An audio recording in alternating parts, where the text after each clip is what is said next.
This is the story of boy meets girl. And it might be a love poem, but it's definitely not a stripper poem.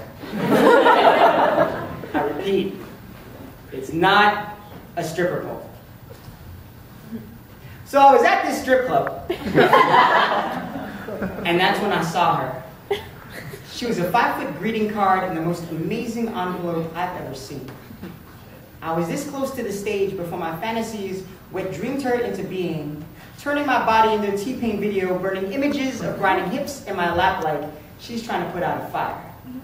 Extinguishing places where puberty calls 911, and when she's done, she makes dirty feel like a baptism. She turns desire into lust-filled promises, but her legs wrap around the pole like crossed fingers behind backs. Her attraction is a lesson using smoke and mirrors. These mirrors create the image of concocted hypocrisy like Fox News and falling in love with a stripper. And I know people are going to laugh and think I'm blind, that I can't see past the silhouette of raw desire, as if my common sense would drown in the ocean of her smile's friction, firing off emotion with each dollar tease, knowing she would please me so hard it'll make my dreams cottonmouth plantations. But there's a message in the bottleneck of her hips that whispers to my guilt and tells a never-ending story. I look closely, and I see the diamonds in her eyes have been hardened by the tailor-made civil wars fought in the pupils in her glance.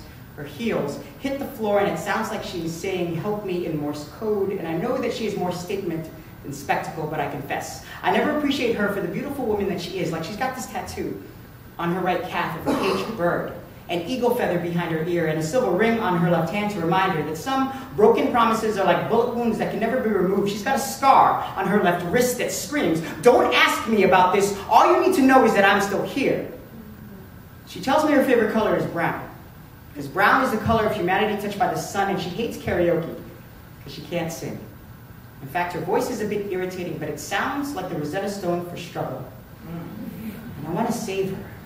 I want to tell her that knowing her is like capturing hope in a jar, like grabbing water from the ocean. All that's left are reminders that she existed, burnt embers of a cigarette trapped in the cancer of could-have-beens. She's here, away from the bright lights of the city. The marquee outside says her name.